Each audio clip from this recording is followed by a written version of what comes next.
एक नहीं, दो नहीं, तीन नहीं, चार नहीं, 5 6 गोलियां मारी हैं। बूढ़े बाप को बीच सड़क में कान पकड़वा दिए।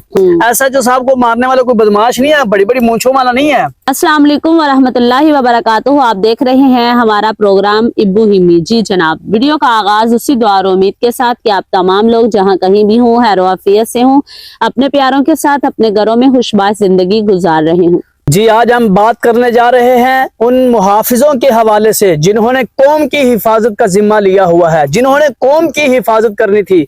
आज उन्हीं के ऊपर ही हमला हो गया। तांदरावाला के अंदर हमारे मुहाफिजों की दीवार फलांग कर मुजरिमों को, मुहाफिजों की जो हिरासत में है, मार दिया गया। ये तो बात दूर रह गई, इससे अहम बात करने जा रहा हूं मैं। दिल पर जरा हाथ रखिए, दिल थाम लीजिए जरा। आज बात करने जा रहा हूं लाहौर में एक SHO साहब, सैफुल्लाह खान साहब, बड़ी पहुंच वाले। बात करते वक्त गालियां, कोई बात भी गाली के बगैर नहीं। हर बात पे पहले गाली, बाद में जो है ना वो बात। गाली पहले, बात बाद। क्या हुआ इस सैफुल्लाह खान साहब के बारे में, इंशाल्लाह आज इसी वीडियो के अंदर हम आपको बताते हैं क्या हुआ।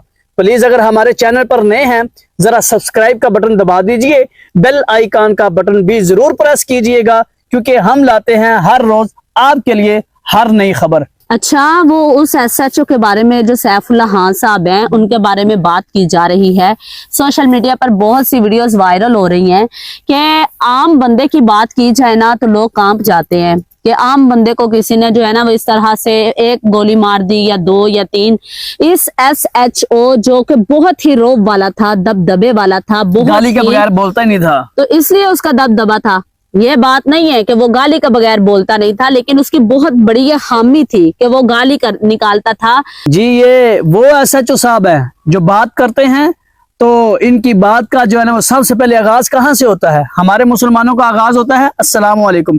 लेकिन इस भाई का, सैफुल्लाह खान साहब, अफसर साहब का जो है वो कलाम करने का तरीका क्या था? सबसे पहले माँ बहन की गाली निकालना। अल्लाह ने हमें इज्जत दी है, क्या हम अब इस इज्जत को इस तरह रोलेंगे? ठीक है, अल्लाह ने ओहदा दिया है, लेकिन गलत इस्तेमाल नहीं करना चाहिए। देखें, वो अपने आप को, इसका मतलब ये नहीं कि वो SHO है तो जिसकी मर्जी माँ बहन को गालियां देता रहे। देखिए, अब वो मर गया है। जी जी, अब वो इस दुनिया में नहीं रहा, लेकिन पीछे क्या छोड़ के गया है? लोग किस क्या तरह के तासुरात हैं? लोग इंटरव्यू क्या दे रहे हैं? मैंने एक इंटरव्यू सुना कि लोग कह रहे हैं कि जो अदील ने बिल्कुल ठीक किया है। हाँ। कौन है जो अपनी माओ और बहनों की गालियां बर्दाश्त करे? वो कहते हैं वो अदील जो जिससे मारा है वो बहुत ही अच्छा बच्चा है। जी। लेकिन अच्छा होने का ये मकसद नहीं है कि वो गालियां दे और वो जो है ना वो उसको कत्ल कर दिया अच्छा जाए। काम नहीं किया। हम यहाँ पर ये नहीं कहते कि अदील ने अच्छा काम किया है।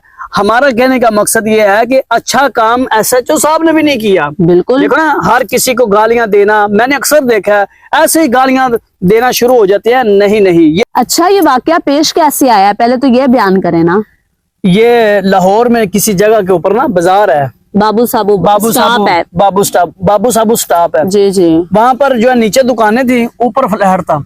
SHO साहब की ऊपर रहायश थी, ये ऊपर रहते थे। अब जो नीचे दुकानें थी ना, उन दुकानों में एक जो है ना अदील नामी लड़का, बच्चा, नौजवानी है, वो काम करता था। वो बतौर जो है ना वो मुलाजिम कह ले, वहां पर काम करता जी। तो अब उसकी जो है ना वो उसकी एक आदत कह लें कि उसकी ना इससे ना मोहब्बत हो जाती है। अच्छी आदत थी भी SHO साहब से ना भी वैसे मोहब्बत क्या होनी है? मोहब्बत से मुराद ये है कि हमारी कौम के मुहाफिज हैं। हाँ, SHO साहब है। SHO चलो मैं इनकी जरा खिदमत करता हूँ। होता ही ना, ओहदा है उसका। हाँ जी, होता ही ना, बंदा कहता है यार चलो हमारे साहिब हैं तो हम चलो जो है ना वो इनकी रिस्पेक्ट करें।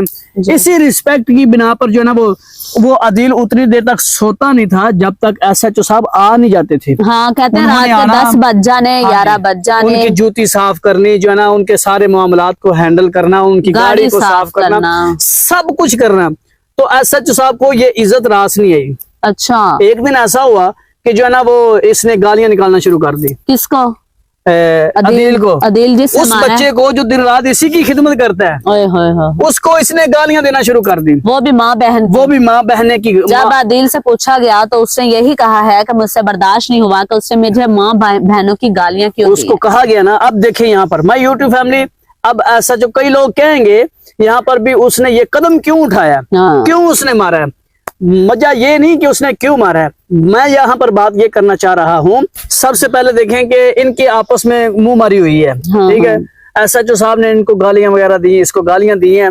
अब ये आदिल कोई पहलवान नहीं था, आम बच्चा था, आम बच्चा, जैसे किसी भी मैकेनिक की दुकान पर लड़के होते हैं, उसी तरह का ये लड़का है। SHO साहब को मारने वाला कोई बदमाश नहीं है, बड़ी बड़ी मूंछों वाला नहीं है, रोब दबदबे वाला नहीं है। अच्छा। छोटा सा बच्चा है, कभी चढ़ती जवानी है। तो जो है ना वो इसने जाहिर है भी सैफुल्लाह खान साहब ने एक दिन को गालियां नहीं दी होंगी। नहीं, वो आदिल कह रहा है कि मैं बर्दाश्त करता रहा हूँ, सुनता, इसने इंतहा कर दी, यानी कि माँ बहनों की इतनी गालियां मुझे दी कि मेरे से बर्दाश्त ही नहीं हुआ। ऐसे ही है, तो पुलिस वाले भी तो ऐसे है ना। आप देखें गुजरावाला के अंदर जो है ना वो एक लड़के बाप बेटा जा रहे हैं बाइक पे, पुलिस वालों ने नाके पे रोका है, रोक कर जो है ना वो बूढ़े बाप को बीच सड़क में कान पकड़वा दिए। तो बेटे से बर्दाश्त नहीं हुआ। बेटे से नहीं बर्दाश्त हुआ, उसने पुलिस वाले का जो ना वो पकड़ा, वो निकाला, उसको उड़ा दिया। तो आप क्या समझते हैं, उसने गलत किया? मैं समझता हूँ उसने ठीक किया। नहीं, देखिए कानून जो है ना ही तो कानून के लिहाज से ये ठीक है, ना ही शरई से कानून ठीक है। मैं ये नहीं कहता कि उसको मार ही देना चाहिए था, मैं ये कहना चाह रहा था। अब देखें कि बीच सड़क में बूढ़े बाप को बेटे के सामने कान पकड़वा दिए, अच्छी बात है ये। और फिर किसने हक दिया कि बूढ़े बाप को बेटे के सामने सड़क के ऊपर ही कान पकड़वा दिए? असल में मुझे लगता है कि वो रिक्शा ड्राइवर की बददुआएं इस SHO को ले गई हैं। अब जो ये सैफुल्लाह खान साहब है, ये गाली के बगैर बोलते ही नहीं है। किसी को भी बुलाना है सबसे पहले गाली देनी है, जिस बंदे से बात करनी है सबसे पहले गाली देनी है। अब गाली के बगैर ये बंदा बोलता नहीं था।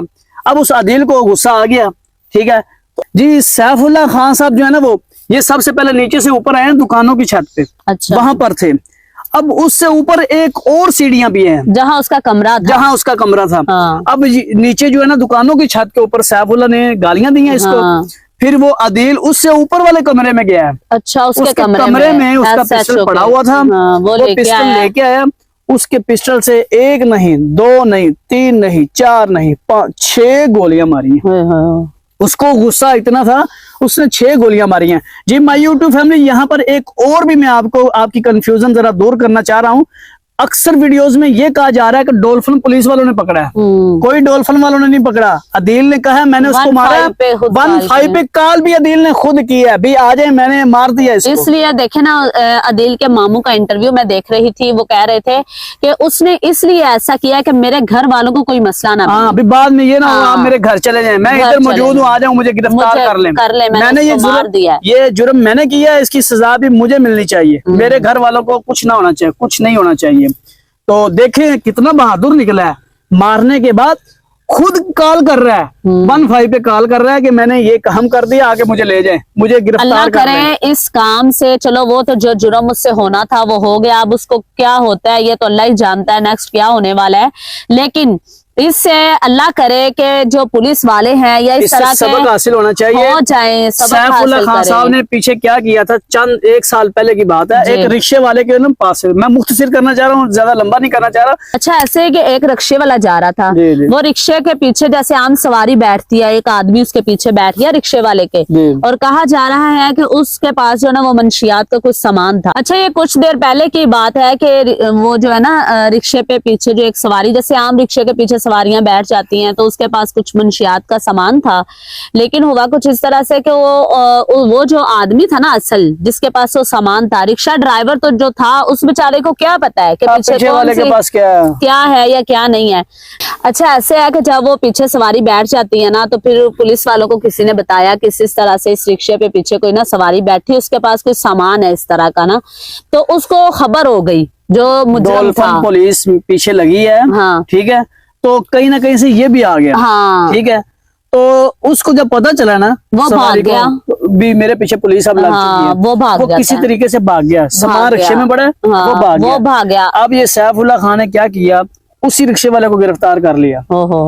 उसने कहा, उसने बड़ी मिन्नतें की, उसने मैं नहीं जानता, मैं एक रिक्शा ड्राइवर हूँ, मेरे पीछे जो भी आगे बैठ जाए मुझे क्या पता इसके सामान में क्या है। तो जबरदस्ती सैफुल्लाह खान ने उसके ऊपर जो है ना वो, चूंकि अल्लाह ने इसको जो है ना वो एक इज्जत दी थी, ताकत दी थी, कलम की ताकत थी ना इसके पास, जाहिर है एक माना जाने वाला यानी बड़े रोब वाला ये SHO था। हाँ, तो इसने वो जुर्म किया, अभी तक वो जो है ना वो सजा, मतलब अभी तक वो जेल के अंदर है, वो रिक्शा ड्राइवर बेचारा, जिसका कोई अब पता नहीं उसके बच्चों का क्या हाल होगा, उसके वालिदैन, उसका रिक्शा कहाँ पे है, कोई पता नहीं है। तो इस तरह के मामला जो है ना वो ये करने से पहले हमें सोचना चाहिए 1000 दफा कि अल्लाह ताला ने हमें हिम्मत दी, ताकत दी, सेहत दी, कुछ भी है, हमारे पास दौलत है, कोई भी मसला है, लेकिन हमें जो है वो झुक कर जिंदगी गुजारनी चाहिए। ये नहीं कि हमारे पास ताकत है तो हम जिसको मर्जी माँ बहन की गालियां देते रहे। ये थी आज की हमारी मुख्तसर से व्लॉग। नेक्स्ट व्लॉग के लिए हमें इजाजत दीजिए। अल्लाह हाफिज, जज़ाकुमुल्लाहु खैरा।